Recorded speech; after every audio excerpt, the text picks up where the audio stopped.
Feyza Civelek, annesi biliyorsun o dizinin senaristi. Onun da yasaklı madde olayları falan çıktı. Pozitif zaten. Pozitif ama annesi gönderecek Bence mi acaba? Bu yıl bizi en çok üzen ölümlerden biri de Güllü oldu. Güllü'nün kendi hataları da var. Hiç ummadığı şekilde oğlundan 2 kere kadesle şikayet etmek zorunda kaldı. 2 şikayeti var oğluma şiddetten dolayı. Oğlu dışarıda hala savunmaya çalışıyor bir gözükse de ben hala tam ağzında tam konuşmuş olduğu var görmüyorum. Asena diyor ki benim evime bir kutu geldi. Kutunun içinde bir kağıt. Açtım bir boşanma kağıdı. Eşini ve ailesinin yaşanmışlıkları unutup üzmek ne kadar önemli diye bakmak lazım. İboşo çıkması. Sen dedim neyin gerginliği yapıyorsun? Ve onları yılbaşı bombası patlatmaya hazırlanıyormuş. Hasan Bey de aldatıyor iddiaları vardı. 4 yıl odalarımızı ayırdık. İlişkilerini yürütemeyen bir diğer isim de Sinan Akçıl. Evet. Yani bir türlü tutturamıyor. Çok ilişkiyi yürütememekte bir tahammülsüzlük var. Mehmet Ali Erbil'e benzetiyorum ben onu. Mehmet Ali de öyle. Şimdi 5 evlilik yapmışım. Petek'e hala aşık mı sence Can Tanrıyar içten içe? Yeniden sahneleri döndü ama Petek'in önü hala kesiliyor mu?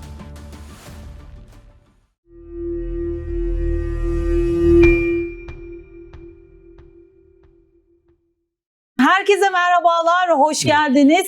Bugün magazin gündemini değerlendireceğiz. Bu hafta neler oldu neler? Usta gazeteci Hakan Solaker bizlerle beraber. Hoş geldin abi. Hoş bulduk. Neler olmuş? Neler olmuş neler ya, ortalık sarsılıyor, yıkılıyor. Magazin hiçbir zaman yerinde durmaz. Hep hareket halinde. Şu anda biz burada yayın yaparken bile birçok dengelerin değiştiğini anlayabilirsin dışarı çıktığında. Anladım. Aşklar, ayrılıklar, sevgiler, mahkemeler, olaylar. Yani bizde her şey oluyor ama sen ne ilgini çekiyor? Yani beni en Bak çok... 2026 hızlı girdi ha. Evet, 2026 hatta bu haftaya bakalım. Son haftalarda senin böyle en çok şaşırtan, en çok dikkatini çeken olay ne oldu?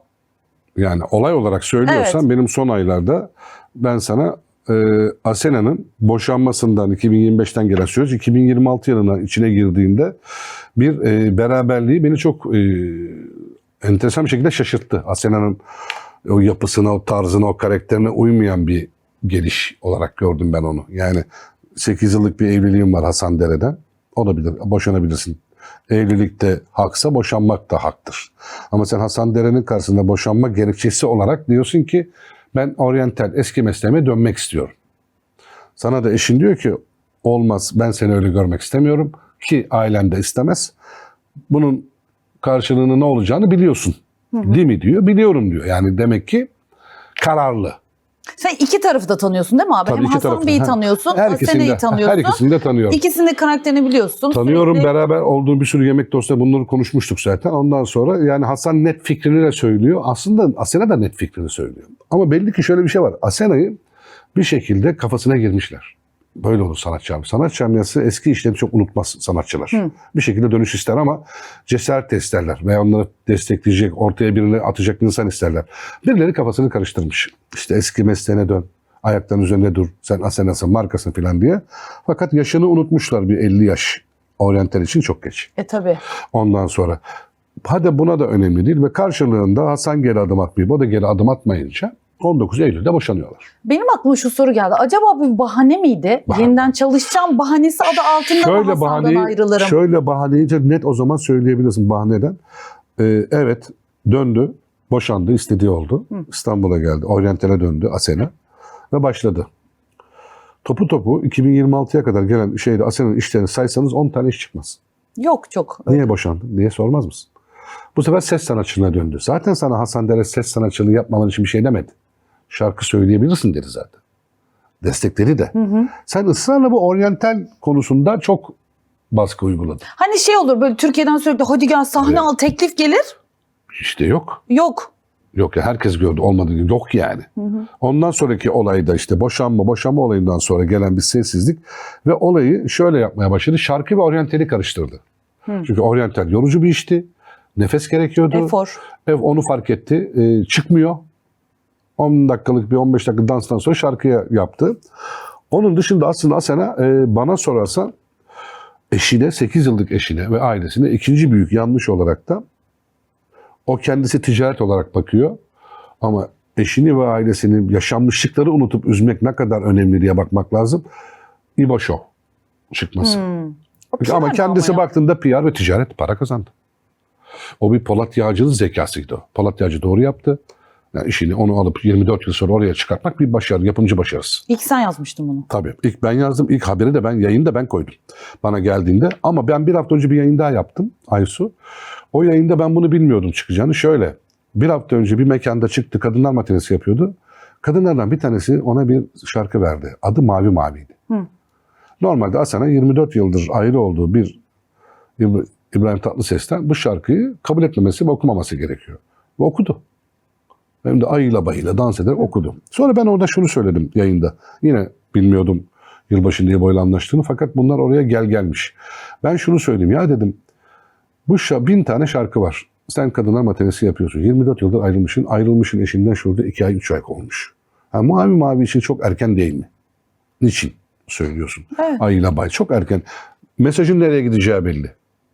Yani direkt nereye belli. Kime kulağına gideceği, kimin duyması gerektiği belli. Niçin dedim bu tercih? Sen dedim neyin gelgelini yapıyorsun? Ben yayın yaptım bununla ilgili. Bana da son derece bozuldu. Ben bir şeyin gelgelini yapmıyorum. Açıklamasını yaptı bana zaten. Ben kadınlar matinesi yapıyorum. Gel bugün izle dedi Hakan abi. Ben gelen şarkıyı okuyorum. Yani senin dedim 1000 tane repertuarın var. İçinde dedim Mavi Mavi de mi var? Sen şarkıcı mısın? Değilsin. Yeni olmaya çalışan bir adaysın şu anda. Senin toplasan repertuarın 20, 21 değil. 30 olamaz. Ona en Bunun yakından içine mi sen Sibel Mavi Canoğlu. Mavi'yi yerleştirdin? Aynen. Anladın mı demek istediğimi? Evet. Yani sen 1000 şarkıcı olursun, 1000 tane repertuarın vardı. Sibel Can'a Mavi Mavi derse okur. Okur. Hem dans eder hem okur. Okur yani.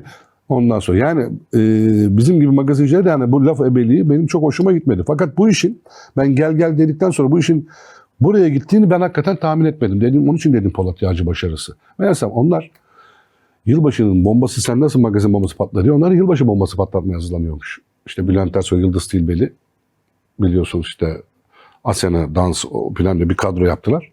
Onlar da ona hazırlanıyormuş. İşte ben o bana geldi. Şimdi görüntüleri yılbaşı çekilirken kimse, çünkü onu televizyon kanalı onu bir hafta sonra reklamını yaparken ben onlardan bir hafta önce patlattım. Evet. Evet. Ellerinde falan. Tabii Polat Yağcı da aradı beni. Abi dedi yani nasıl duydun, haber aldın, hani biz bu iş çok özel çekildi. 32 kişi çektik. Dedi ki kim sana bunu söyledi? Dedim kaynak veremeyiz. Ne yapacağız? Dedim 32'sini birden kov. Dedi, Eyvah, müşterinden aman, biri. aman. Olur mu dedim, öyle kaynak verilebilir mi? 32'sini kov o zaman dedim yani hepsini. Öyle kumar oyna dedim yani. Evet. Ondan- Şimdi bugün bombayı patlatıyoruz. Şimdi buraya kadar geldiğin zaman Asena şunu düşünmedi. Asena ticari olarak doğru yapmış olabilir. PR için bir çıkış gerekiyor. Sahnelere çıkması için doğru yapmış olabilir. Karşında para kazandı. Ki bana bu da doğru yapmış olabilir. Doğru yapmadığı, unuttukları, 8 yıl beraber yaşadığı eşinin bu konuda hiç canı yandığını düşünmedi mi? 8 yıl yaşamışsın beraber. Ailece, ailesini tanıyorsun, aileler tanışıyor. Sence? Burayı sildi attı. Canını acıttı, üzdü. Karşı dost olarak ayrıldı onlar. Şey olarak ayrılmadı, Evet. kötü ayrılmadı. Anlaşmalı. Dost olarak ayrıldıktan sonra da bu işin dostluk üstünü çizdi Asena. Kendi çizdi yani, kapattı. Kapattı. Şimdi, Kırmızı çizgisi olan şeyi sen kırmızı çizgini kaldırdın. şimdi Almanya'da yaşarken köy hayatına geçti. Yeni bir ilişkisi Şöyle. var. Ya o da aslında normalde oraya gidip geliyordu zaten. Dostu zaten hakikaten Kani Bey. Yani tanıyor zaten. Ailecek eşi de tanıyor Tabii. muydu? Hasan'la zaten geçen sene Haziran, Temmuz geçen bu sıralarda görüntülü konuşturmuş ya. Dostu, arkadaşı, abi diyor zaten. Aa, Yani sonuçta eşiyle abim diye eşiyle tanıştırmış. tanışır bir şey yok ki onda abi. Evli adam. İşte Meltem Hanım evli o zaman, işte ayrıldı. Ya evli. Ya sen olsan tanıştırmaz mısın? Ali İbrahim abi dersin, bilmem ne der. Ben de tanıştırırım. Ya oraya kadar bir şey yok ki. Ama tanışılıyor sonuçta. Hasan Dere sadece onu görüntülü telefonda tanıyor. O kadar bir şey yok. Merhaba adam ne diyecek? Sonra bu boşanma süreci başlıyor, ayrılma süreci başlıyor. Ondan sonra zaten İstanbul'a gittiğinde o çiftliğe gitmeye gelmeye gidiyordu zaten. Gene gidiyor. Onda da bir şey yok. Gidersin. Evli miydi o zaman Kani Bey? Tabii evli. Zaten Çiftliğe çektiği gelip videoda gidiyor. da evliydi zaten. O videoyla çektiği videolar arasında 4 ay. Ya bilemedim 5 ay yani. Ya Kasım ya Aralık. Hani eşi yanında, Kani Bey yanında video Çekti çekiyor. ya. Eşi tanıştı. Evet, Eşi Meltem Hanım, işte Kani Bey. O zaman Kani Bey ki haliyle şimdiki hali arasında da fark var. Kel. Dişler Protez. yapılı değil ve Dişler kilo. yapılmış, Ondan protez sonra takılmış. güzel bir şey. Başarılı da yapmış. Ben de yaptırmak istedim. Yani o kime gittiyse beni de göndersin. Saç olarak istemiyorum ama geri kalan neyse.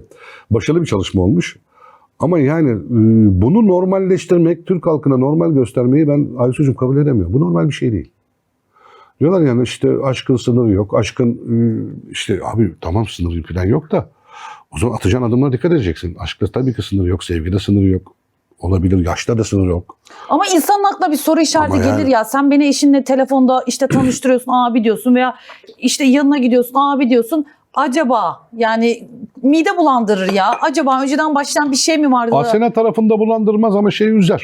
Yani ayrıldığı eski eşini üzer. Yani şeyden dolayı Şüphe, üzer. evet, Yani kalır. çünkü hani evli diyor üzer ama ben şöyle düşünüyorum. Şimdi Asena'ya göre bunlar doğru ve çıktığı son mekanda Murat Başaran'la çıkmıştı son mekanda bir açıklama yaptı. Yani şunu söyledi. Orada açıklama yaptılar aslında birbirlerini savunmaya kalktılar ama orada yaptıkları savunmada hepsinde ne kadar hatalı olduklarını, altında ne kadar boş olduğunu anlamadılar. Yani basına açıklama yapıyorlar. Adam diyor ki işte ben Ocak'ta boşanma kararı verdim. Doğru tamam verebilirsin ayrılmadım. 6 Şubat mı 9 Şubat mı neydi yani yanılmıyorsam 3 gün boşanma kağıdı geldi bana zaten diyor. İşte eski eşime de bolca onun hayatı boyunca yetecek mal varlığı verdim. Okey bunlarda problem hakkında korumuşsun sorun yok. Yani adam gibi ayrılmışsın. Bir de kadını konuşturmamak adına da biz de sözleşme imzalamışız. Konuşturamıyoruz kadını yani. Yani biz gazeteci olarak neden boşandığının biz içini alamıyoruz. Sen de alamazsın ben de alamam. Konuşmuyor. Belli ki bir anlaşma var. Bu da normal olabilir. Bunu herkes yapıyor. Neden konuşturmaması gerektiğini ben Kani Bey'e sorabilirim ancak.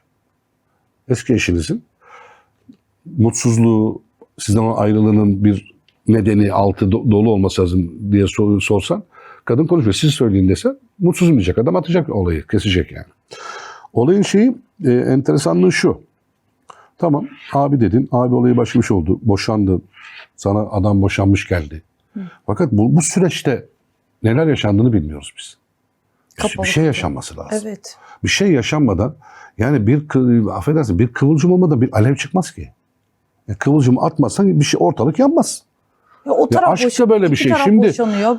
Açıklama yapıyorsun gazinoda. İzlediniz mi bilmiyorum. Ben vazgeçtim basın toplantısını. Orası bana zaten son derece bir komedi geldi. Sahnede Asena diyor ki benim evime bir kutu geldi. Olur gelebilir.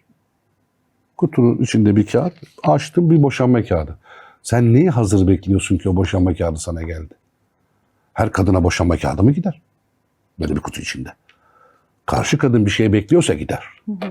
Yani şunu söylersin dersin ki ya sen evlisin. Abi de demezsin. Amca da demezsin. Evlisin. Ben seninle herhangi bir beraberliğim ciddi bir evlilik düşünemem dersin. Adama bir seçenek sunarsın. Kim olursa olsun. Bu Kani Bey için söylemiyorum. Evet. Bir seçenek sunarsın adama. Adam da eski eşiyle ya devam eder.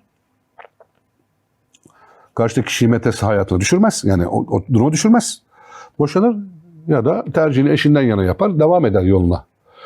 Kani Bey de demek ki bir tercih, bir süreç yaşamışlar. Ve bu sürecin sonucunda 6 veya 9 Şubat neyse mahkeme kağıdı var. Boşanmış adam.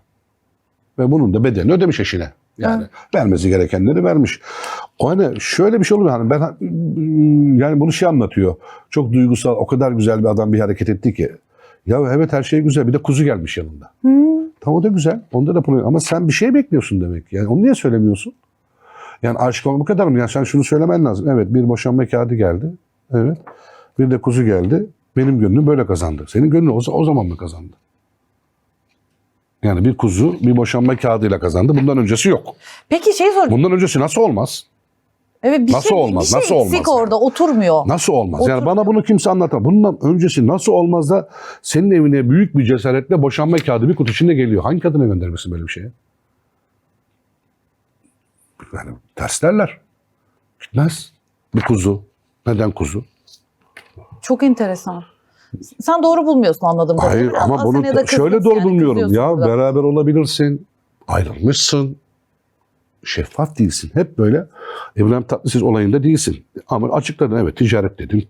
O dedin bu dedin. Baktığın zaman Yüzleştim mantıklı. dedi ama öyle bir şey söyledi. Günah çıkarmış hani. Tabii ki ama aslında onu şöyle doğrusu evet yüzleşti ve çekildi. Bir daha da geri adım atmadı. Onu doğru söylüyor. Evet. Hayır, Yüzleşti. sonrasında bir daha bir araya gelseydi evet şey olurdu ama. Gelmedi. Medyada bekledi mi? Bekledi. Hatta biz şey bekledik.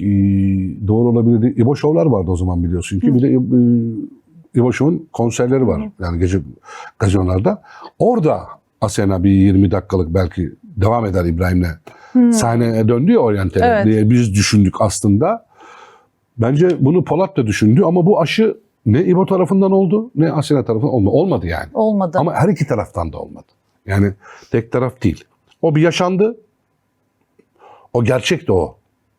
Yani o yüz yüze gelmeleri, işte o gözyaşları sonuçta 24 yıl sonra bir araya geliyorlar. Kendi yaşadıkları var. Ona hiçbir şey diyemeyiz. O bir duygusal bir şey boşalma oldu o yani. Evet ben hep şey hatırlıyorum. Ona bir şey diyemem ben. Asena'nın ikinci sayfaya katılmıştı ya orada ilk Hasan Dere ile evlendi de birinci gün Hasan Dere diye kaydettim. Üçüncü günde kocam. Hani öyle bir cümlesi vardı. Çok böyle yani direkt hani böyle evlenecek adam. Hani böyle çok da mutlu bir tablo çiziyordu Evet, ama evet. sonrasında 4 yıl zaten evde ayırmışlar. Hayatları bitmiş yani. Evet. 2 ayrı hayat yaşıyorlarmış. Asker arkadaşıyız. Asker arkadaşıyız Zaten öyle. onu da şöyle. Hasan Bey de aldatıyor iddiaları vardı. 4 yıl. Evlilikleri 8 yıl, 4 yıl. 4 yıl işte odalarımızı ayırdık diye söyleyelim. Daha güzel olur. Arkadaşı, ev arkadaşı gibi. Şimdi ev arkadaşı oldun. Evet. Sen şimdi bu saatten sonra beni eşim aldatıyor demen için ya 4 yıl bir eşini odasını ayrı yaşatıyorsun. Sonra da şunu diyebilir misin? Sen çapkınsın. Ya adamı atmışsın zaten dışarı. Ticaretleri devam etmiş bence. Tamam orada ticaret galiba. yapmış ama hani o dedikoduları yaymaları kötüydü boşandıktan sonra. İşte Hasan işte öyle çapkın, böyle çapkın. Öyle mi? Şöyle. Adam yakışıklı ama ben çapkınını görmedim. Ben şahit olmadım. Ben şahit olmadığım şey çapkın dersem ben günaha girerim. Ama adam yakışıklı yani bakımlı bir kendine bakan bir adam. Ama eşine de hep sahip çıktı. Bizim bütün magazinciler iyi dostudur, arkadaşlardır. Yani bizim yanımıza her zaman hakikaten sahip çıktı. Yani hep sahip çıktı, hep yanında oldu. Kendi alanında özellikle ne yaşadıklarını bilmiyoruz. Ama sen şunu medyaya açıklarsan yani ve daha doğrusu içeride haber gönderirse ve onlar da kullanırsa işte Hasan'ın çapkınlıkları. Ben de sana soru sorarım. Niçin 4 yıl asker arkadaşı yaşıyorsun, eşini dışarı atıyorsun? Erkek yaşar. Erkeği 4 yıl kendinden uzaklaştırdığından erkek başka kadına gider. Sevmese de beraberlik için gider. Gider yani. Bu fiziksel olarak gider, hormonsal olarak gider, istediği için gider. Ama sonra dönüşse... Duygusal olarak kopmuşsunuz. Yani adamı gider. sen diyorsun ama sen ki... sonra dersin ki 4 yıldır beraber olmuyordu bir insanın. Ya erkeğin hormonuyla kadın hormonu aynı değil ki. Ama o Sen dönemde sanki Kani Bey'le de aralarında bir duygusallık olmuş gibi sanki. Yani bu anlatılan da o boşanmış.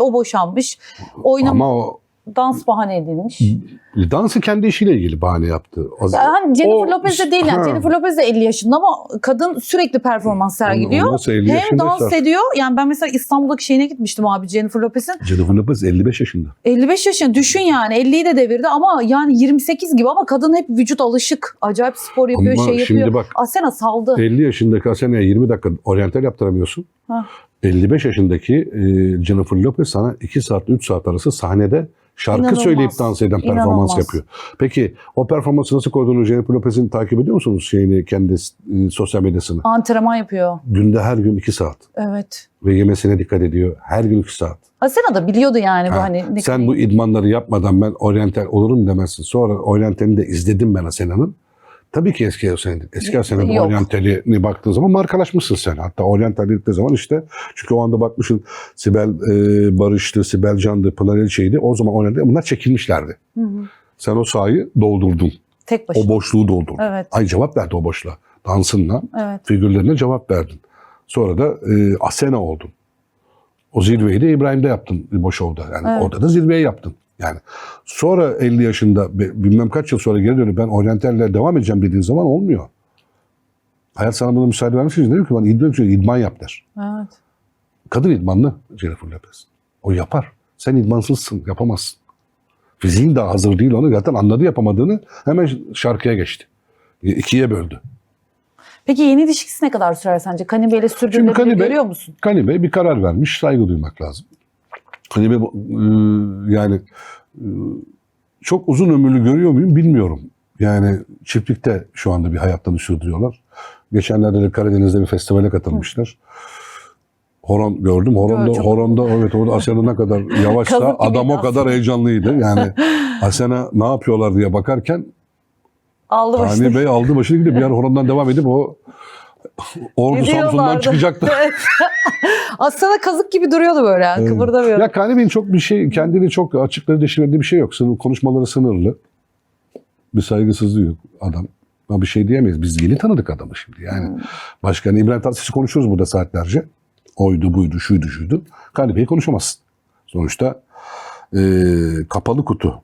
Ondan İbrahim Bey hala o yanında hasta bakıcısı deniyor da o kızla beraber yanında. Evet, evet. Ondan. Beraberler onlar. Zaten bence Asena ile onun da aralarında hani yaklaşamam olaylarının da sebebi olabilir. Kız belki istememiş. Yok yani İbo da istememiştir. Yani çünkü oraya bağlı. Yani İbo'nun da ama Asena da istemedi yani. Evet. Asena da zaten o açıklamayı yaptı. Asena o konuda da şimdi ona bir şey diyemem. Arkasında durdu yani. O yılbaşı çekiminin ertesi günü bir daha o bitti her şey yani. Bitti. Orada başladı. O duygusal boşalma değil. Orada oldu. O bitti. Sadece ben burada sorduğum soruları söylüyorum. Kani Bey ile olan abi ilişkisi. Abiden sonra eşini tanıştırıp buyurun eşi Meltem abla. Sonra boşanma süreci. Sonra sevgiliyiz. İçi boş. Bize göre içi boş. Yani anlatılmış bir şey yok. Bir kağıt geldi, kuzu geldi, benim gönlümü aldı. Komik yani. Orada onu alkışlayanlar da komik yani. Ya stand-up mı alkışlıyorsunuz kardeşim?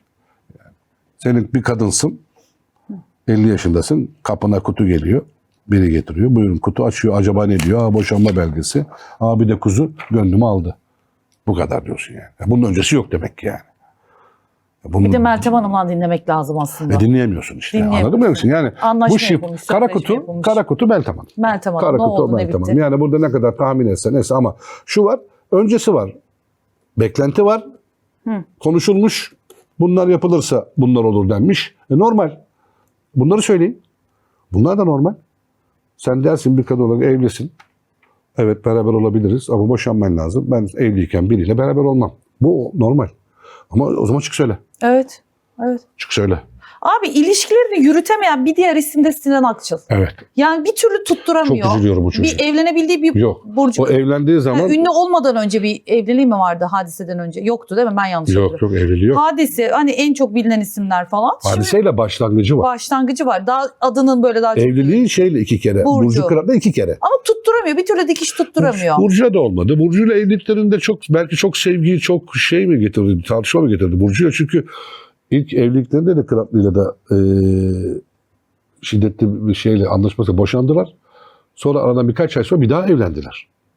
Ama gene daha yılı tamamlamadan gene boşandılar. Yani bir arıza var ortada.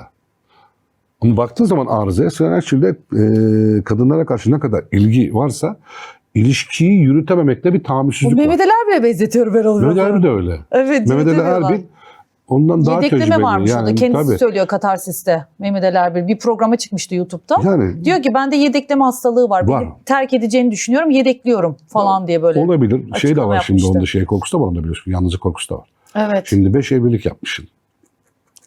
Ama bunun yanına çok flört koymuşsun. Flört dediğim işte en son Gülseren Ceylan hiçbir zaman tespit etmediği bir evlilik asla ve asla. Gerek kültürel olarak, gerek yaş olarak, gerek öyle bir aşka inanmadığımdan dolayı bir 7 aylık evlilikten sonra ayrıldın Gülseren Ceylan'la. Bir TikTok'ta bulduğun kızla evlendin. Yani aslında seni burada aileni ve çocuklarını da üzüyorsun. En son kızının açıklamasını gördün mü? Bıktım artık diye. Bir kız daha vardı TikTokçu, Eylem de yanılmıyorsam. Evet küçük bir kız. Ha, 21 küçük yaşında bir- o da. 21 yaşında ama o kız da doğru şeyler söylemedi. Her söylemesinin medyada yalan söylediği çıktı ortaya yani. Ben evine gitmedim dedi, evinde görüntüler açıkladı. Sonra ağladı Kızım, kameralar sonra karşısında. ağladı. Ya sen doğru söyle, doğru ol. Evine ondan gidiyorum. Sonra ben söylüyorum. Mehmet Ali Erbil iş ve işçi bulma kurumu sen evine gidiyorsun. Ailesi kızmış Mehmet Ali galiba Erbil kız. sana kızar tabii. Mehmet Ali Erbil eğer sana herhangi bir dizide rol bulsa ilk önce kendine bulur. Evet. Adama teklif yok. Sen nereden Yok bulacak? demese artık. Yok. Nerede gördün? Bir program yaptı bir ara kanalda. Turnike falan bir şey oldu. Turnike Sonra değil de o şey. bir yarışma programı yaptı ya kanalda. Öyleydi. kısa İyi de süreli. gidiyordu o. Gidiyordu sonra ne oldu? Sonra işte onu kaldırdılar. Bu son olaylardan dolayı kaldırdı kanal. Dönmedi. Yine de alternatif biliyor musun? Yani bugün Çarkıfelik'i ondan sonra birkaç kişi yaptı. Yanılmıyorsam en son Cem Davran yapıyordu. Petekli Çöz de yapmıştı bir ara değil mi? Çarkıfele'yi öyle hatırlıyorum. Eskiden ama. Ha, evet, yapmış evet. doğru. Ondan sonra Petek'inki iyiydi ama. Petek çünkü esprili. Evet. Bayanın da yapması ters olabilir ama ben yine de söylüyorum Cem Davran en son tabii. O Çarkıfelik. da iyiydi. Ben Cem Hanım'ı severim bu arada Cem Davran. Cem Davran İyi çok iyidir, tiyatrocu, çok evet. kötü abi iyi adamdır ama Mehmet Ali Erbil değildir ki. O farklı komedyen, o farklı komedyen. Mehmet Ali Erbil Çarkıfelek'te şey olmuştu. Bütünleşmişti. Sen bütünleşmiş bir insanı alıp başka bir sanatçıyı koyduğunda o sanatçıya çok yük yüklüyorsun aslında. Sorumluluk yüklüyorsun. Onun yetenekleri kimsenin şüphesi yok. Cem Davran'ı konuşuyorsun sonuçta. Evet. Yani adamı konuşacak bir durumun yok. Hemen şu Sinan Akçıl ile ilgili bir soru sorup Sor. sonra Petek Dinçöz'e soracağım. Bak aklıma geldi. Çünkü o da Asena gibi sonra inatla döneceğim dedi ama çok da sahnelerde göremiyoruz Petek'i. Çok nadir görüyoruz. Şimdi Sinan Akçıl ile ilgili şu soruyu bir bitirelim. Sinan Akçıl İdo Show'a katılıyor. İdo Show YouTube'da yayınlanan İbrahim Tatlıses'in oğlunun programına ve diyor ki evet 4 kere imam nikahı kıydım diyor. İlk başta hani evlilik kadınlar böyle düşünür ama imam nikahında da okey diyorlar falan diye bir açıklaması var. Akıllara şu soru geliyor. Hadisede olabilir mi bu? Bahsettiği 4 kere imam nikahı kıydım dedi kadınlar arasında. İçinde bir tanesi olabilir mi diye soruyorsun. Ben hadisede böyle bir şey olduğuna inanmıyorum. Hani hadisede o zaman meslek basamakların başındaydı. Bugünkü hadiseyle Sinan'ın vermemiz çok zor. Şimdiki hadiseyle. Şu andaki hadise farklı. Tabii. Bak, o anki hadiseyle olması, hatta ona bir şarkı vermişti biliyorsun. O beraberlik o şarkıyla başladı. Dün tek miydi? Güzel bir şey galiba. Eurovision. Evet o parça güzel bir parçaydı o. O vermesi etmesi. Aslında Sinan'ın da şarkıcı olarak yeni basamaktı. Aslında birbirlerinin üzerine bastılar şey olarak. Evet. Ama o beraber öyle bakmak lazım onlara. Her ikisi birbirlerini kullanarak bir yere geldiler ve ayrıldılar. Bir daha bir araya bahsetmediler bile. Sadece isimsiz birbirlerine laf gönderiyorlar. Ama Sinan arada kullanıyor hadisesi ismini yani böyle laf gönderiyor göndermeler Hadise de falan. kullanıyor. Kullanıyor mu? Tabii ama isimli şey yapmıyor. Sadece... Acaba içlerinde ukde mi kaldı böyle bir aşk maşk yok artık? Aşk yok ya bu saatten sonra aşk olmaz. Ne Sinan hadise yapar ne şey yapar ama Sinan çok çabuk aşık olabilen. Beğendiği kişiyle çok güzel yürüyebilen. Flörtöz. Yürümeyi de seven. Flörtöz o tamam mı? Şeyi de imam nikahında nasıl kullanıyor biliyor musun? Onun gibi kullananlar var mı bilmiyorum ama imam nikahını aslında karşıdaki kadına bir güven olarak veriyor. Diyor ki ilk adım tapusu bu. Bak ben dini vecibemi yerine getiriyorum. Bizde imam nikahı var. Yani kadına güvendir bu. Kadınımsın diyor yani. Bizim kadınlar duygusaldır. Evet. O da lapin balığı gibi düşüyor herhalde. Ondan sonra nikah gelecek bir yaşayalım diyordur. Ya bunda da yanlış bir şey var mı? Yok. Çünkü imam nikahı var mı hayatımızda? Var. Yapılıyor mu? Yapılıyor. Ama imam nikah yapılırken bizim kanunlarımızda imam nikah artı nikah derler. Ne demiş ya? Birine demiş ki birine boş ol demedim gibi bir şeyi vardı devamında. Hani öyle bir şey söylüyor İmam sanırım. nikahı olursa boş ol. Birine demedim diyor. Acaba demediği kişi hadise mi? Hadiseye çıkıyor bütün boş o yollar. Boş ol diyemedim demiş. 4 kere imam nikahı kıydım boş ol diyemedim. Hadiseye çıkıyor bütün o yollar. Evet. Ama hani hadiseyle şöyle hadise sonuçta Belçika kültürüyle büyümüş bir kız. Yani sen imam nikahla ne kadar tağlıyı buraya getireceğini düşündürüyor beni. Yani şey anlamında söylüyorum. Dini vecibeleri hadisenin ne kadar kuvvetli. Yani bunu başkasına söylesen Burcu Kırat'la evlendi. Evet. Mesela nikah yaptı evlendi. Ondan sonra diğerleri olabilir beraberliklerinde ama hadiseyi imam nikahıyla bir yere çekip ona bir garanti vermek yani o çünkü bizim Türk kültürüyle büyüyen bir kızdan konuşmuyoruz ki biz seninle. Evet. Daha Avrupa'yı. Daha Avrupa'da bir yetişmiş, orada büyütmüş, orada hani kız kültürü almış bu ülkeye gelip starlığını burada ilan etmiş. Anlatabiliyor muyum? Hadise evliliğini o Mehmet Dinçerler'le yaptı. Onu da bir yıl götüremedi. O da yalnız muhafazakar. Bu acaba insan aklına geliyor bu. Demek muhafazakar seviyor kız. Olabilir.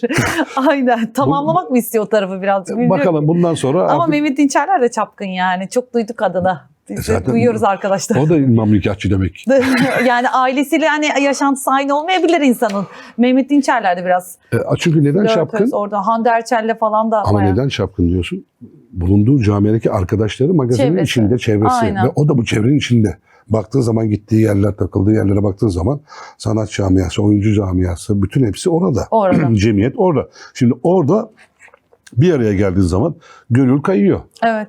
Birbirleriyle diyalog kurabiliyorlar. Aynı camiada oldu mu orada neredeysen oradan besleniyorsun. Evet. Çok soru var. Dur süre bitmeden şunu da sorayım Sor. hemen. Şimdi abi sen bir dönem mesela Can Tanrıya'yla da çalıştın. Yok hiç çalışmadım. Çalışmadın Yok, mı? hiç. Uçan Kuş'ta. Hiç. Sanki orada yorumcuydun. Hiç. Yapmadın mı? Kapıdan içeri girmedim. Tayyar abi mi yapmıştı? Yapmıştı.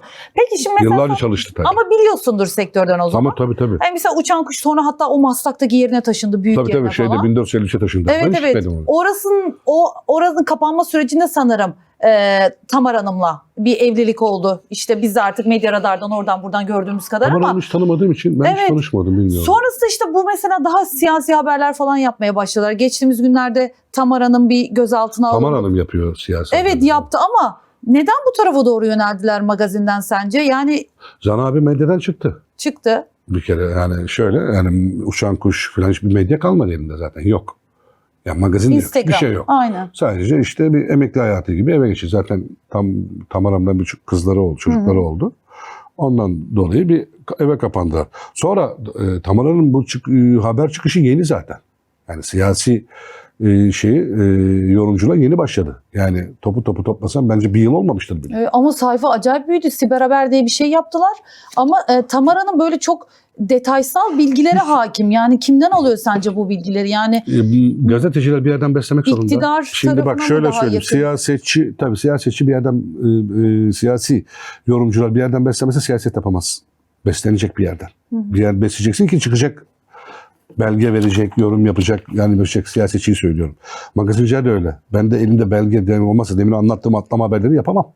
Bir yerden bana geliyor ve ben yapıyorum haberleri. ama çok ucu böyle çok kırmızı çizgilerde haberler yapıyor. Hem Ama işte muhalefet siyaset tarafını öyle değil mi rahatsız sence? eden- Siyasetin siyaset nasıl biliyor musun? Siyasette yorumculuk yapıyorsan gazetecilik bıçak sırtı üzerinde yürümek demektir. Dikkat etmen gerekiyor. Ağzından çıkan kelimeye, yorumlara, devletle ilgili konuşmalarına. Ama Tamara'nın gazetecilikten gelmiyor ki. Mesela, Gelmiyor işte onu söylüyorum. Evet. Ben onun için daha çok şuna bakarım. Ben gazeteci kimliği olan yorumculara dikkat ederim, bakarım. Çünkü onlar hep şuna bıçak sırtını yürüdüklerini bildikleri için bir sürü var sana sayacağım şu anda sosyal medyada yapanlar. Ve onlar bunları yıllarca nasıl yapıyor? Onlar da haberle besleniyorlar. Ama hep doğru yaptıkları için de hangi tarafı meyillerse doğru yapıyorlar. Yani yürüdüğün yol doğru olmalı diye söylüyorum. Uslubun sert olabilir, uslubun yumuşak olabilir, orta olabilir. Uslup kişilere özeldir. Senin bir uslubun vardır, öyle gidersin.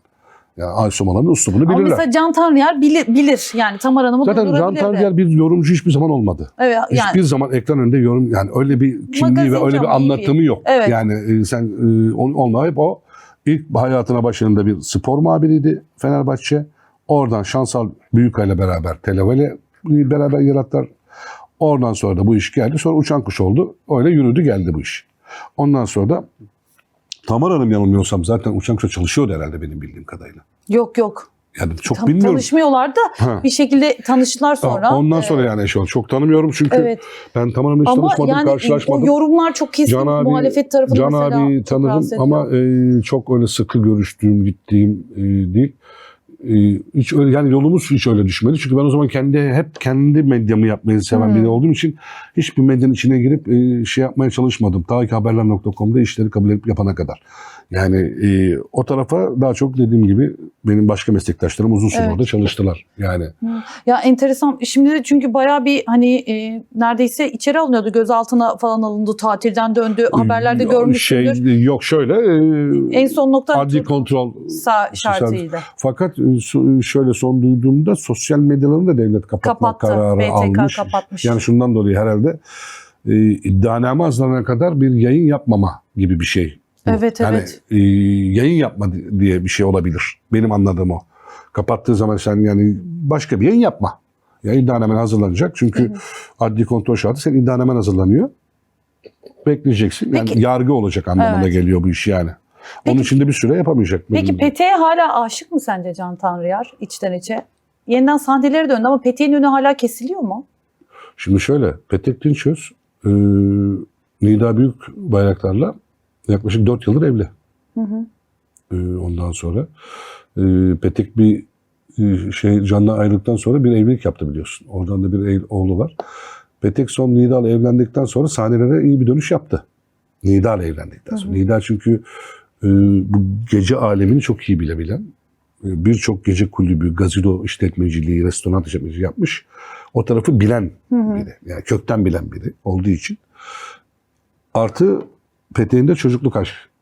Evlenemediler ama çocukluk aşkı. Ondan sonra Nida Bey'in yüzünden oraya sallayayım bari. Nida Bey'in yüzünden demeyeyim, biraz geç kalmıştım bundan dolayı. Yıllar sonra o çocukluk aşkı bir araya geldi. Ondan sonra senin söylemek istediğin önüne gören yasaklardan bahsediyorsun. Yani şeylerden. Bana sorarsan hafifledi diyebilirim. Çünkü artık her yerde konser verebiliyor. Medyada her yerde haberleri çıkıyor. Hiçbir medyada yasağı yok. Yani senin bildiğin bütün medya kuruluşlarında, bütün büyük medyalarda eğer Petek bir konser veriyorsa hepsinde haber alıyor. Alıyor. Bütün kanallarda haberi çıkıyor. Can Bey'in de eski şeyi yok herhalde. Bence bıraktı çocuğu olduktan sonra. Bence bıraktı. Yani bıraktı derken bırakması gerekiyor. Neden? Evlisin. Can için söylüyorum. Senin de bir çocuğun var. Evet. Tamar Hanım var. Evli. Petek Hanım. Eşi var. Yani artık bu işler artık unutamamın geçmiş bitmiş artık. Artık Petek Hanım kendi bir evladı var, eşi var. O yoluna çıkacak. Can da zaten bir sürü davalarla mücadele ediyor biliyorsun. O da şu anda hem eşi olsun hem çocuğun yola çıkacak. Yani senin burada söylemek istediğin eski Petek sahnelere ne kadar yaklaşık 10 yıldan fazla zorlandı çıkmakta. Çıkamadı da. En son Amerika'ya yerleşiyordu bir evlilik olmadan önce. Kararını verdi. Yani tamamen sahne sonuçlanacaktı. Nida Bey'le olan evliliğinden dolayı bu tekrar dönüş oldu. Şu anda son derece başarılı sahneler oluyor. Evet. Yani her yere gidiyor. Türkiye, yurt dışı, Kıbrıs'ı. Daha işte hatta önümüzdeki hafta Kıbrıs'a gidiyor biliyorum ben. Ondan sonrası Batum'u. Hemen arkasından bildiğim Bodrum'da çok büyük bir otel. Arka arkaya orası. Yani şu anda yapıyor. Daha da iyi geliştirdi kendini enteresan bir şekilde. Şu anda da baktığın zaman da sahnenin en genç astrolisti şu anda. Evet. Başarılı da. Başarılı, sahnesi çok iyi. Ben izledim 2 kere. Canlı olarak izledim. Bir kere de halk konserinde halk olarak izlemiştim. Çok başarılı. Bu kadar geliştirdiğini, bu kadar hırs, bu kadar geliştirmesi ve hala üstüne koyarak geliştirip repertuarı inanılmaz geliştirmesi ve birçok dilde şarkı söylemeye başladı. Yani Başarılı. geliştirmek. Allah yolunu açık etsin. Şimdi süremiz bitmeden şunu da sormak istiyorum. Sor canım. Bu yıl bizi en çok üzen ölümlerden biri de Güllü oldu. 90'ların arabeskin kraliçesi. Yani Güllü'nün ölümü dram, bir de Kadir İnanır oldu. Kadir abinin de ölümü sağlık, öyle diyelim. Ben her ikisi için üzüldüm. Her ikisi de çok iyi dostum. Kadir İnanır'la benim yaşanmışlığım daha fazla. Yani ben Yeşilçam muhabiriyim diye söylüyorum. Çok severim. Çok fazla yaşanmışlığım var. Türkiye dışı, yurt dışı inanılmaz derecede hikayelerimiz var. Güllü'yü çok severim. Güllü de bu sanat camiasının dişiyle tırnağıyla gelmiş ama çok çekmiş. Hakikaten çok çekmiş bir sanatçı. Ve kendine münasırında mükemmel sesi olan biri. Hak ettiği bir yerde de değildi Güllü. Yani hak ettiği yer dediğim ne? Yani hak ettiği yer demek iyi kazanmak, iyi değer görmek, iyi yerlerde sahne almak. Anladın demek istedim. Çok iyi yerlerde. O çok iyi yerlerde çıkamadığı, çok iyi yerlerdeki hani Güllü orayı hak eden biri aslında. Baktığında. Sesi, güçlü bir sesi var. Çok iyi. Ama onun buğuludur. Okuduğu zaman ağlatamayacağı kimse yok. Yani onu okuduğu zaman yani etkilenirsin. Yani şimdi eski şarkılarına bakın. Yani ama Güllü'nün kendi hataları da var. Yanlışları da var. Ne gibi? Var. Her zaman söylüyorum. En kötü şey alkol. Alkol. Bir sanatçıyı bitirebilecek, Güllü için örnek vermiyorum. En kötü şey alkol. Bir sanatçı alkolün otokontrolünü bilmezse sahneye çıkıyorsun sonuç itibariyle. Yani biz seninle oradayız, sahneyi izleyeceksek bize bir saygılı olmaları gerekiyor sanatçının. Yani biz oraya gelip onlara seyretmeye geliyorsak ve onlara saygı duyuyorsak aynı şekilde. Tüm sanatçıyı ilgilendiriyor.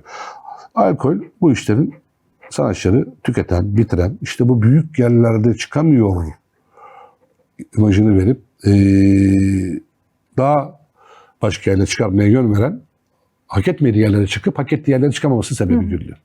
Güllü bunun dışında evliliklerinde çok başarılı değildi.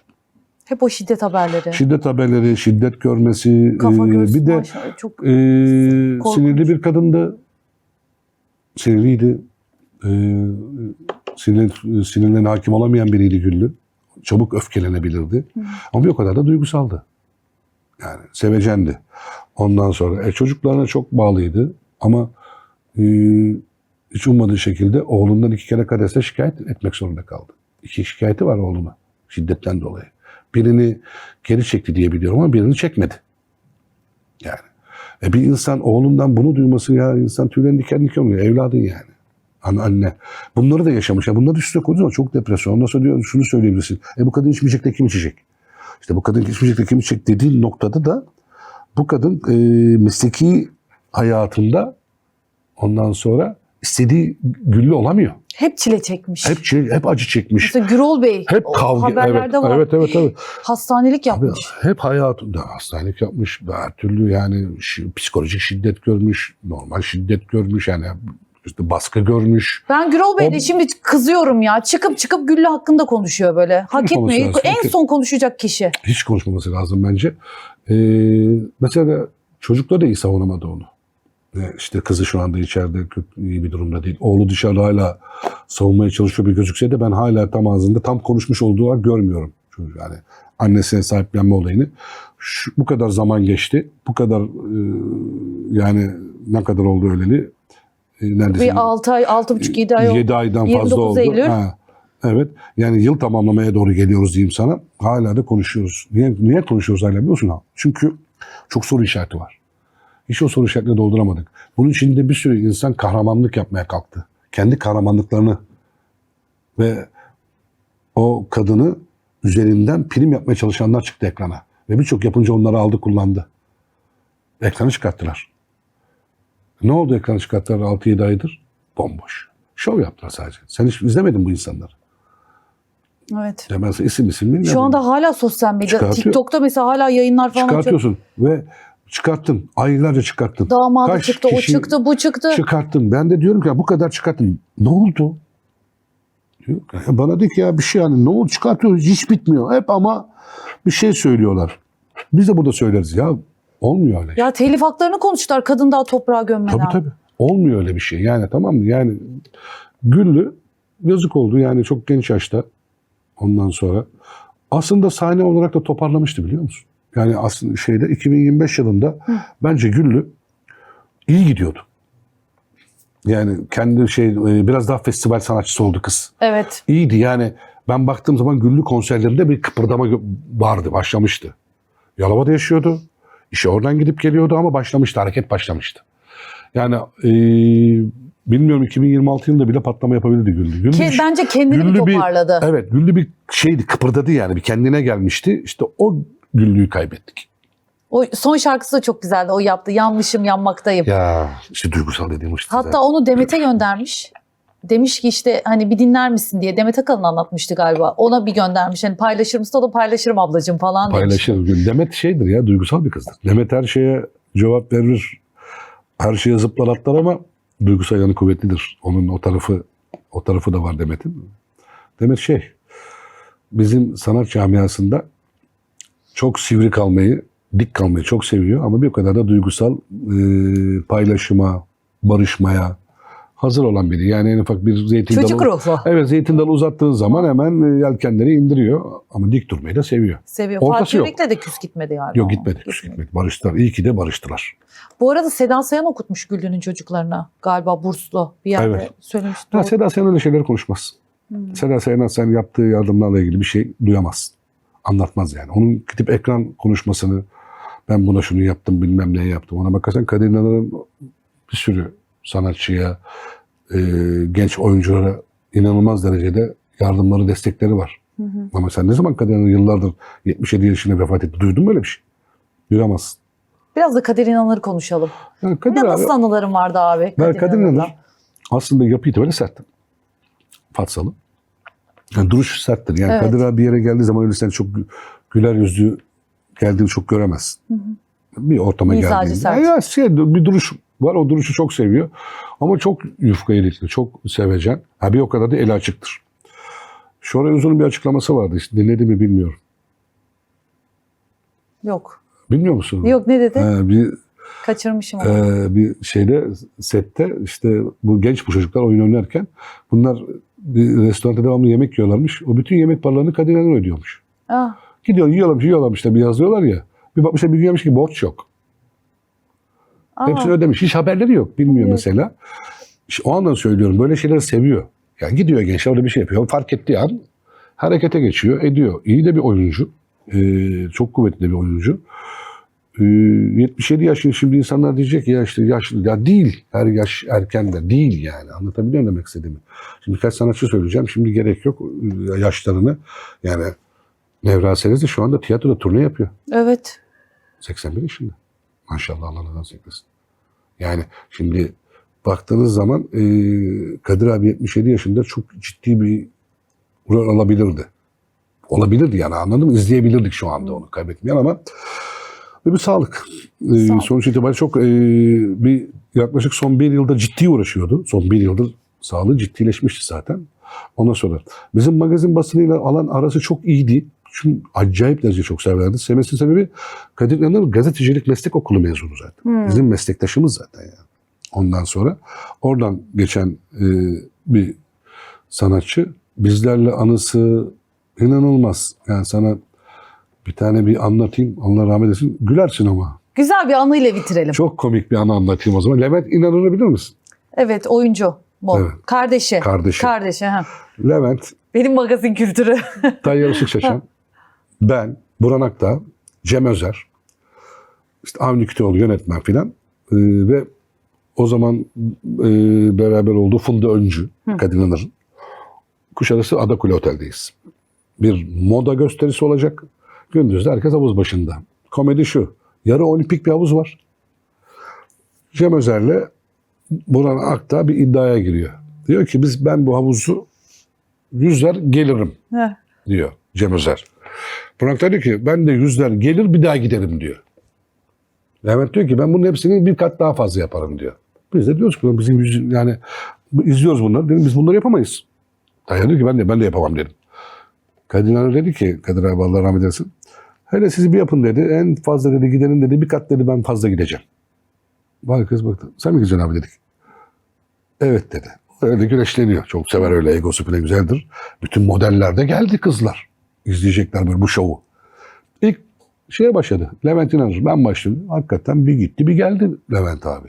Alkışlar filan. Burhan abi atladı. O da bir gitti bir geldi. Kafa kafaya geldiler. Yani. Cem Özer atladı en son. Cem Özer gitti, geldi, gitti. O nasıl bir ciğerse katladı bunları. Hı. Dedim ki Kadir abi sen hiç böyle bir şeye girme.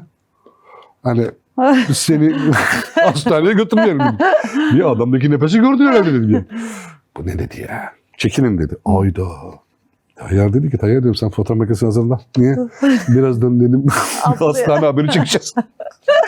O zaman da Hayat Manuel biliyorsun filmler miyim? Neyse Tayyar güldük. Yani merak ediyoruz ne çıkacak diye. Bütün modeller kızlar doldu oraya. Herkes izliyor alkışlar filan. Kadir abi güzel çıkarttı tişörtünü mayosuyla. Daldı. Böyle bir olimpik havuz düşün. Şuradan daldı. Buradan çıktı. Ortadan. Ah. Bak daldı çıktı. Herkes bakıyor şimdi. Ya dedim Kadir abi adam 3 kere gitti geldi. Sen yarıda çıktın. Ne oldu? Dedi akşam kuru fasulyeyi çok kaçırmışız dedi. Gaz yaptı. Rahmetli ama olsun. böyle şeyle o kadar seviyorum. Kendiyle barışık. Barışık. Yani hemen hazırlamış onu lafı çıktı yarısında. Aynen. Ya millet böyle kaldı. 4 tur bekliyoruz biz. 4 tur. Ay ya mekan cennet olsun. Allah. Peki şu soruyla da bitirelim o zaman. Şimdi mesela genç oyunculara baktığında abi Kadir İnanır'ın böyle tarzında giden onun minvalinde bu da yani gerçekten Yeşilçam'ı devam ettirir dediğim böyle bir Erkek oyuncu mu? Evet erkek oyuncu. Şimdi erkek oyuncu bizde erkek oyuncu kadın oyunculardan bir kere daha pahalı. Fiyat olarak. Hı. Daha pahalılar yani. Niye? Daha değerli de ondan. Kadın çok güzel kadın mı çok? Yo, güzel kadınız çok. Ama markalar senin erkekler. Yani çok fazla erkek oyuncu markam var. Onun için yani Yeşilçam'da oynatabileceğin erkek bizim eski Yeşilçam oyuncuları kadar var. Yani eski baktığın zaman gel Ay Alışıklar'dan. Senin Kadir dikkatini İnanır'dan. çeken ama böyle. Onun Abi, izinde giden. Onun izinden giden yani Yeşilçam'dan eğer hani diyorsan bir hani karakter olarak da duruş söylüyorsan. Yenilerden, yani, gençlerden. Daha gençten mi bahsediyorsun? Yo senin yani olabilir. 80 jenerasyonu, 70 jenerasyonu. Şimdi dişiyle tırnağıyla gelmiş olanlar var. Dişiyle tırnağı dediğim mesela bir Kenan İmirzalıoğlu. Çünkü modellikten geçmeler bunlar. Best model bunlar. Evet. Yine baktığın zaman Kıvanç best modelde geçme. Yine baktığın zaman Burak Özçivit best modelden geçme. Yani kolay yerden gelmediler. Bir yolculuk yaptılar. Var. Pat diye hani olmadı bunların. Hani Tolga Sayışman onu hemen sana sayabilirim. Neden Kıvanç'ın? Son dönemlerde onların yanına çok süratli yaklaşıp bir anda onların seviyesine gelen Kerem Bürsin. Aynen onu da söyleyeyim. Duruşu da iyi o çocuğun.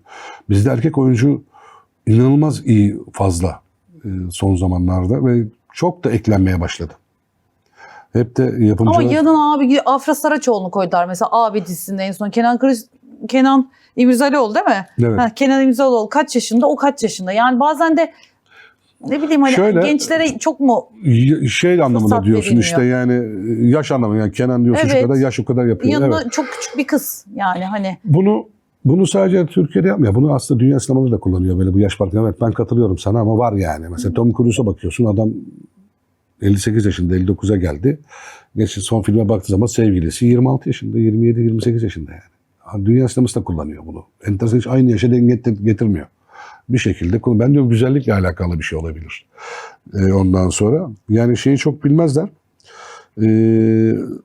Oyun dünyasında bizim erkekler daha pahalı.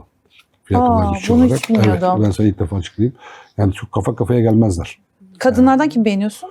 Kadınlardan aynı jenerasyondan diyorsan, Olur. yani şu anda popülerliğe baktığın zaman ben Sena Sayka'yı beğenirim. İyi oynar. Evet. Alice de çok güzel oynamış. Oynar. Yani kendine Müzikalde. geliştirmiş. Ondan sonra Kendini sürekli yeniliyor bir de. tabii. Ondan sonra ben birçok meslektaşım eleştirseydi ben Hande Erçel'i beğenirim. Evet. Ben eleştirmem çünkü. Güzel bir kız. Şundan güzel bir eleştirmem. kız. Ben nasıl ve nereden ve nasıl geldiğini iyi bilirim o kızın. İyi gel. Yani gelmesi güzel bir kız. İyi geldi. Kendini Güneş'in kızlarında kanıtladı. Ondan sonra geldi. Yani biz ne kadar eleştirsek bizim yaptığımız eleştirileri bir yapımcı, bir yönetmen bilmiyor mu, görmüyor mu? Ben bir yönetmenden daha iyi mi biliyorum Hande Erçel'in nasıl oynayıp oynayamayacağını? Yönetmen işiyor. Ben yönetmen olamam mesela. O da gazeteci olamaz. Sana yönetmen dese ki benden daha iyi biliyorsun. Bak aldığım reytingler bu dese benim bir cevap vermem lazım yönetmene. Bir şey söylemem gerekecek. Ne diyeceğim? Sen ne cevap verebilirsin? Sana desek Aysu Hanım eleştirdiniz Hande Erçel'i. Biz reytinglerde 13 haftada 1 numarayız. Hadi ver bana cevap desin. Bir şey söylemen lazım. Şeyi nasıl buluyorsun? Kızılcık Şerbeti'nin yapımcısı biliyorsun. Kızı oynuyor. Nilay karakterini dizide. Feyza Civelek mi diyorsun? Feyza Civelek. Feyza Civelek. Annesi biliyorsun o dizinin senaristi. Yani ama şimdi onun da yasaklı madde olayları falan çıktı. pozitif ama zaten. Pozitif ama annesi gönderecek mi acaba yeni bence sezonda? yüksek ihtimal yeni sezonda benim anladığım şifrelere göre Kızılcık Şerbeti olmayabilir. Yani şundan dolayı olmayabilir. Show TV yönetimi bir karar verecek. Şimdi sen birini gönderdin. Pozitif diye. Aynı oyunda, aynı başrollerde biri de pozitif. Fakat annesi dizinin senaristi. Yani senarist olmasa dizi olmaz. Şimdi orada da Faruk Turgut diyor ki İzzet Çapa'ya konuşmuş. Bu diyor ki bana bağlı değil. Yönetime bağlı. Doğru söylüyor. Yani yönetim diyecek ki ya Feyza Civelek ve dizi devam etsin. Çifte standart bana göre. Ya da diyecek ki annesiyle konuşacaklar. İşte siz dizinin seneye sonra devam edin. İşte biz kızınızın rolüne bunu koyduk. Annen buna ne diyecek? Fakat annesinin bir açıklaması vardı. Bilmiyorum, yönetime de herhalde mesaj verdi. Yani kızı olmasa da senaryoyu yazabileceği bir açık bir mesaj bıraktı. Yani ben hani aile şeylerini karıştırmıyorum anlamında bir profesyonel işime bakıyorum. Öyle bakıyorum. Ben bir mesajı var. Diyor. Yani bir senaristim. Ben devam ederim anlamında. Bu Faruk Turgut'un da önünü açmış oldu. Ondan sonra sonuçta onlar daha sorumluluk altında kalıyor Faruk Turgutlar. Yani yapımcı zor bir karar. Kanal yönetimi hep bir karar verir. Ayrı o çünkü sonuçta kanalın kararı. Hiçbir şey diye saygı duymak zorundasın. Kanal bir karar verir. Sen bitti. Onu doğruyla yanlışıyla kanal kendi bedelini öder. Feyza da ben gitmeyeceğim diyor. Bakalım neler olacak. Tamam, Açıklama yapmış. Feyza kendine göre gitmek istemiyor. Ne diyeceksin ki yani? Niye ben gidiyorum desin. Giden bir dizi var. İşleyen bir dizi var. Çok kaoslu bir dizi. Arka sette de çok kaosların olduğu bir dizi. Zaten o kendi içindeki kaosu ayrı bir dizi olduğu için dizi kendi reytingi buluyor zaten. Girdi çıktı, o oldu bu oldu falan filan böyle fakat çok hareketli. Fakat o izlenir o dizi. Yani o dizinin ben bitmesini istemem. Açıkçası. Çünkü niye entrika izlenir? var. Entrika olan şey Dallas gibi. Aynen yani, Yasak Elma'nın devamı gibi geliyor bana. Zaten Yasak Elma'ya benziyor birazcık entrikaları da. Bir arada Yasak Elma yapmaya kalktılar diyorsun ki. Eda Ece'ye de selam olsun, çok tatlı. Evet ama olmadı. Yani herhalde bazı oyuncular toplayamadılar. Yerlerine koyacağı için aşı tutmadı. Yani bir devam etme kararı aldılar ama. Bu arada ben oraya Merve Boluğur'u çok yakıştırıyordum Yasak Elma'ya. Ya diyordum Merve oynasa tam bir entrika kraliçesi. İyi oyuncudur. Aynen. Kırmızı rujuyla o şeyde. Oynar da yani. Keşke dönse artık, şu bıraksa Instagram'ı falan ya, artık bir oyunculuğa disiplin etse kendini. Dönmesi için teklif gelecek. Evet ama çok dağıldı sanki, böyle biraz dağıttı, böyle ama bir silkelenmesi lazım. İyi oyuncu yani, oynar yani. Çok. Yıkar fena. yani. Fena. Bakalım neler olacak yeni sezonda, bize merakla bekliyoruz. Abi arada gel, böyle dedikodu yapalım ya. Kızım bir şey bırakmadı, her şey bitti zaten. Bütün konuyu yorumladık. Sağ olasın, değer kattın. İyi ki geldin. Yani, teşekkür ederim canım benim. Sağ ol. Siz de valla merak ettiklerinizi yazın. Gündemde olanları asıl kaynağından soralım. Usta gazeteci Hakan Solaker bizlerle beraberdi. Magazin dünyasını yorumladık. Yeni bir bölümde görüşmek üzere. Hoşça kalın.